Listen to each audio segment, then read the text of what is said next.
আমরা আমরা একটি প্রশ্ন আপনার কাছে করতে চাই যে আপনি জানেন যে এটা বলা হচ্ছে যে শেখ হাসিনা সরকারে যখন শেখ হাসিনা ছিলেন প্রধানমন্ত্রী তখন প্রতি মাসে $1.33 বিলিয়ন অর্থাৎ বছরে $16 বিলিয়ন বিদেশে পাচার হয়েছে। প্রশ্ন হচ্ছে যে আপনারা 7 মাস ছিলেন, এই 7 মাসে তো আসলে এই ডলারটার পাচার হতে পারে নাই, সেই ডলারটা কি আসলে জমা হয়েছে? এই ডলারটার আসলে কি অবস্থা? $16 বিলিয়ন পাচার হয়েছে, এটি আসলে আমরা একটি শ্বেতপত্র প্রণয়ন কমিটির কাছ থেকে এটি পেয়েছি। ডক্টর দেবপ্রিয় ভট্টাচার্য শ্বেতপত্র প্রণয়ন কমিটিতে ছিলেন। ডক্টর সালাউদ্দিন আহমেদ। না, যেটা পাচার হয়েছে এখনো পাইনি আমরা, তো প্রাণপণ চেষ্টা করছি। এটাকে লোকজনকে আইডেন্টিফাই করা হয়েছে এবং এটা ব্যাপারে লিগ্যাল প্রসেস আমরা শুরু করব। আন্তর্জাতিক বিভিন্ন ইস্যু, বিশেষ করে ব্রিটেনের একটা টিম বাংলাদেশ ব্যাংকে আসছে, ওরা টেকনিক্যাল অ্যাসিস্ট্যান্স দেবে। আর মোটামুটি কাজ এবং মিউচুয়াল লিগ্যাল অ্যাসিস্ট্যান্স কি হবে সেটা নিয়ে আমরা গত সপ্তাহে প্রধান উপদেষ্টার সাথে ওনাকে আমরা ব্রিফ করেছি সমস্তটা। এটা এক নাম্বার। আর দ্বিতীয়ত হলো অলরেডি আপনার যারা পাচার করেছে তার মধ্যে 11টা খুব সেন্সিটিভ কেস, যেটা 1 নম্বরে আছেন আগের প্রধানমন্ত্রী। 11টা কেসকে এটা পার্সু করবো আমরা খুব সিরিয়াসলি। তারপরে অবশ্য অ্যান্টি কারাপশন কমিশন ডিসিশন নিয়েছে 200 কোটি টাকার উপরে যারা পাচারে ইনভলভ হয়েছে তাদেরটা ধরবে, কিন্তু প্রায়োরিটি হলো 11টা। এর মধ্যে সামিট গ্রুপ আছে, এর মধ্যে আপনার এই তো এসালাম আছে এবং শেখ হাসিনা ওনারও অ্যাকাউন্ট আছে, সবগুলো মিলে এইটা একটা। আরেকটা যেটা হয়েছে ইতিমধ্যে কিন্তু যারা বড়রা তো আছেই এবং মাঝারি যারা টাকা পাচার করে তাদের সবাই পার্সোনাল অ্যাকাউন্ট ফ্রিজ করা হয়েছে।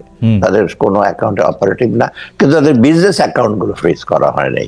কারণ বিজনেস অ্যাকাউন্ট গুলো ফ্রিজ করলে ব্যবসা বাণিজ্য বসে যাবে। যেমন সালমান রহমানের বেক্সিমকো ফার্মাসিউটিক্যাল, শাইন পুকুর এবং অন্যান্য বিজনেসও তারা করতে পারবে না। যেমন সামিটেরও এগুলো কিন্তু ওপেন আছে, তো ওদের বাংলাদেশ ব্যাংক ওগুলো ট্র্যাক করছে। তো সব দিক দিয়ে কিন্তু আমরা একটা টাকাটা আনার চেষ্টা করি, তবে একটা মেসেজ গেছে, এটাই সবচেয়ে বড় একটা শিক্ষা, যে এইরকম যদি টাকা পাচার করে কেউ ভবিষ্যতে এরা পার পাওয়ার কথা না। কারণ যথেষ্ট তাদের কষ্ট ভোগ করতে হচ্ছে।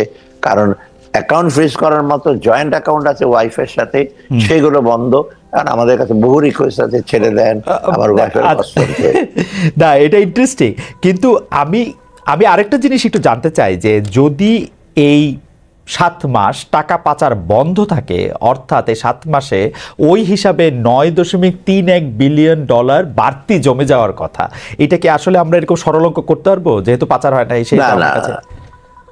না, সরল অঙ্ক করে, কারণ এখন হয়েছে কি জানে, যেটা পাচার হয়ে গেছে সেটাতে কিন্তু চলে গেছে। এবং আপনি দেখবেন রিজার্ভ যায় 42 বিলিয়ন থেকে কত নেমে আসছে, কিছু বিক্রি করছে, তারপর এখন 20-এর মধ্যে আমরা কোন রকমের রাখছি। অতএব দেশে এই বিদেশিটা আইসে পাচ্ছি না। আর দেশের যেটা টাকা থাকার কথা, মানে যে ওরা যে কিছু পাচার হয়েছে দেশে, সব টাকাই কিন্তু সব পাচারে চলে গেছে। যেমন এক্সাম্পল, একটা ব্যাংকের চেয়ারম্যান প্রায় 60% টাকা সব নিয়ে চলে গেছে, আরেকটাতে প্রায় 50%। তারপর সালমান তো ধার করে 50,000 কোটি টাকা নিয়ে গেছে। আবার এই টাকাগুলো এখন ডিফিকাল্ট কোথায় আছে হদিস, বিশেষ করে তাদের সাঙ্গপাঙ্গ এটা হয়েছে কি এগুলো ডিস্ট্রিবিউটেড হয়ে গেছে, এটা কিন্তু মেইন স্ট্রিমে আসছে না। ওকে, বুঝতে পারছি। কিন্তু পাচার বন্ধ হয়েছে, তাহলে রিজার্ভ বাড়ছে না কেন? না, রিজার্ভ বাড়ছে না কারণ পাচার বন্ধ হয়েছে। এখন রিজার্ভ আগে যেটা পাচার হতো, মানে যেটা এডিশনাল, সেই এডিশনাল টাকাটা আগে আলাদা আগেও যে খুব বেশি যোগ হতো তা না। অতএব তখন থেকে কিন্তু রিজার্ভ আর বাড়েই নাই। রিজার্ভটা মেইনলি বেড়েছে আমাদের দেশে রেমিটেন্স আর এক্সপোর্ট, এই দুটো যেটা আমরা দেখি, বিশেষ করে যেটা কারেন্ট অ্যাকাউন্ট বেড়ে সেখানে বেড়েছে। আর ইনভেস্টমেন্ট যেটা balance of payment financial account, সেটা কিন্তু নেগেটিভ ছিল সব বেশিরভাগ। অতএব ইনভেস্টমেন্টটা হয় নাই, এই টাকাটা যারা বাইরে অনেক, এবং এই টাকাটা তো ফাইন্যান্সিয়াল ইস্যুতে আসে না মেইন স্ট্রিমে। এটা আপনার, এটাকে আমরা বলি যে সেকেন্ড টিয়ার ইকোনমি চলছে, ব্যবসা বাণিজ্য কিন্তু চলেছে ভেতরে ওদের ব্যবসা, যেটা আমরা বলি কালো ব্ল্যাক ইকোনমি, ওখানে চলছে। এখন এই টাকাটাতে তো ব্ল্যাক ইকোনমিটা বন্ধ হয়েছে এবং সেই টাকাটা তো আমরা ট্রেস করা ডিফিকাল্ট হচ্ছে কোথায় চলে গেছে টাকাটা। এই জন্য আপনি দেখবেন ব্যবসা বাণিজ্যের কিন্তু মন্থর গতি আসছে। শুধু ব্যাংকের টাকা দিয়ে তো, ঋণ দিয়ে তো ওই ব্যবসা বাণিজ্য চলতো না, চলতো বেশিরভাগ ওদের ব্ল্যাক ইকোনমি, ওই টাকাটা দিয়ে অনেক ব্যবসা বাণিজ্য চলতো। ওকে, আচ্ছা, হ্যাঁ, গত 15 বছর আর্থিক খাত নিয়ে এইরকম ব্ল্যাক ইকোনমির কথা নিয়ে বা নানা ধরনের অভিযোগ রয়েছে। আমরা দেখছি যে সরকার সংবিধানের সংস্কার, নির্বাচনী সংস্কার, রাজনৈতিক সংস্কার নিয়ে যতটা মনোযোগী, আর্থিক খাতের সংস্কার নিয়ে একটা অভিযোগ হচ্ছে সেই পরিমাণ আগ্রহ নাই। এইটা নিয়ে হতাশা প্রকাশ করেছেন আবার শ্বেতপত্র প্রণয়ন কমিটির প্রধান ডক্টর দেবপ্রিয় ভট্টাচার্য। প্রথম আলোকে তিনি বলেছেন, প্রধান উপদেষ্টা অধ্যাপক মোহাম্মদ ইউনূস শ্বেতপত্র প্রতিবেদনটি গ্রহণ বা ওন করেছেন, কিন্তু তার উপদেষ্টা পরিষদে যারা প্রাসঙ্গিক তারা গ্রহণ করেননি। সবচেয়ে বেশি প্রাসঙ্গিক তো আপনি কি সেই শ্বেতপত্রটি গ্রহণ করেন নাই? বা না, গ্রহণ তো উনি করেছেন, আমিও তো সেদিন শোনেন শ্বেতপত্রতে বেশিরভাগ হলো এটা পোস্টমর্টেমের, কেন হয়েছে, কারা করেছে, এইটা ওখানে পাচার হয়েছে, এখানে ট্রেড ইসে গেছে, আমলারা নিয়েছে টাকা, তারপর ব্যবসায়ীরা নিয়েছে টাকা, এইগুলো। অতএব এখানে একটা অ্যামাউন্ট বলেছে। আর প্রেসক্রিপশনে যেটা, মানে প্রেসক্রিপ্টে যেটা রিকমেন্ডেশন, সেটা থেকে আপনারা টাকা নিয়ে আসেন, আপনারা সে ট্যাক্স বাড়ান, কমান, এইগুলো। অতএব এইগুলো কংক্রিট না যে আমরা যে নেই তা না। কিন্তু এখন এটা অনেকে মনে করছে যে ওনার সাথে কথা বলি, সবার সাথে কথা আমরা নেব। পলিসি কিন্তু পাবলিক ভিউজ ওর সাথে নেওয়া যায় না।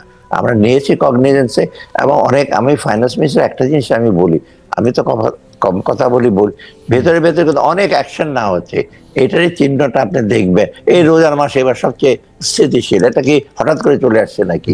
তারপর ব্যাংকগুলি মোটামুটি ফিরে আসছে, ইসলামী ব্যাংক যেমন টার্ন অ্যারাউন্ড করছে। অত হচ্ছে, ওদেরটা যে নেই না এটা ঠিক না। ওরা যেটা চেয়েছিল বা মনে মনে চেয়েছিল যারা এই শরীর ইকোনমি, ওদেরকে আমি একটা টাস্ক ফোর্স করি। অর্থাৎ আমি বলছি যে টাস্ক ফোর্স তো অলরেডি বাংলাদেশ ব্যাংকের যে গভর্নর, সে টাস্ক ফোর্স হলো এই যে মানি লন্ডারিং ব্যাপার, সেখানে এসএস এর মেম্বার আছে, সবাই আছে, they are doing this job. NBR যে সংস্কারগুলি হচ্ছে, আমরা যেটা করছি, আমরা ফাইন্যান্স মিনিস্টার, এখানে যথেষ্ট এক্সপার্ট আছে আমাদের। আমার ফাইন্যান্স ডিভিশনে 11-12 জন পিএইচডি আছে, additional secretary, who have got practical knowledge, মানে বাজেট ব্যালেন্স কিভাবে হয়। এখন যদি অর্থনীতি তাত্ত্বিক দিক দিয়ে তো আপনি এই অর্থনীতি পলিসি নিতে পারবেন না। তো অর্থাৎ এটা ওদের একটু, যে আমরা তাদের ডাকি নেই কেন, ডাকি না, কিন্তু ওদের জিনিসটা কগনিজেন্স নেওয়া হচ্ছে। আরেকটা জিনিস, আরেকটা আপনার রিপোর্ট আসছে, সেটা হলো আপনার প্ল্যানিং কমিশন ডক্টর ফেরদৌসের নেতৃত্বে। ওইটাতে বরং কিছুটা ডিটেল আছে, ওইখানে বরং রিকমেন্ডেশন গুলো খুব বেশ কংক্রিট, প্র্যাগমেটিক।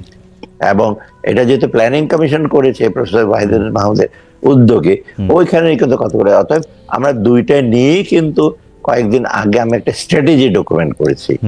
স্ট্র্যাটেজি ডকুমেন্টটা আমার চিফ এডিটর বলতে যে আমরা যে এত করছি, কি করবো, এগুলো করে প্রমাণ কি। তাদের আমরা একটা প্রেজেন্টেশন দিয়েছি, ওখানে ওয়াহিদুর মাহমুদ সবাই ছিল, ওইখানে কিন্তু দুইটার রিকমেন্ডেশন নিয়ে আমরা এই জিনিস করছি। প্লাস আমাদের কাছে কিন্তু তথ্য যেগুলো আছে সেগুলো নিয়ে আমরা নিচ্ছি।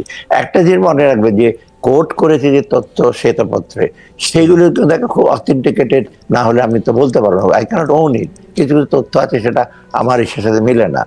বোর্ড অফ স্টেটের ডেটা, বাংলাদেশ ব্যাংকের ডেটা, ট্রেড ডেটা, এখন আমি কি করে বলছি ওরা সঠিক বলেছে?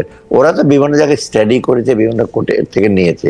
অতএব এইগুলো তো আমি একটু সাবধান হতে হবে। আমরা বলেছি, দেবপ্রিয় সামনে যখন ছিল, আমি দেখেন এখানে প্রেসক্রিপশন কিছু তেমন খুব হালকা, কিন্তু এইগুলোর ডেটাগুলো ওন করে আমাকে পলিসিতে নিয়ে আরো চিন্তা ভাবনা করতে হচ্ছে। অতএব এই অভিযোগটা ঠিক না, অভিযোগ না, তাদের একটু আফসোস আর কি, এবং নিচ্ছে না তা মোটেও না। না, সে উনার সাক্ষাৎকার পরে আমার কাছে মনে হয়েছে যে সবাই, আমার মনে হয়েছে এটা, মানে উনি যদিও কোনো নাম বলেন নাই, উনি এরকম সংশ্লিষ্ট কথা বলেছেন, তো মনে হয়েছে যে আপনি আসলে খুব বেশি পছন্দ করেন নাই শ্বেতপত্রের বিভিন্ন কিছু, মনে হয়েছে আর কি সেইটা নিয়ে।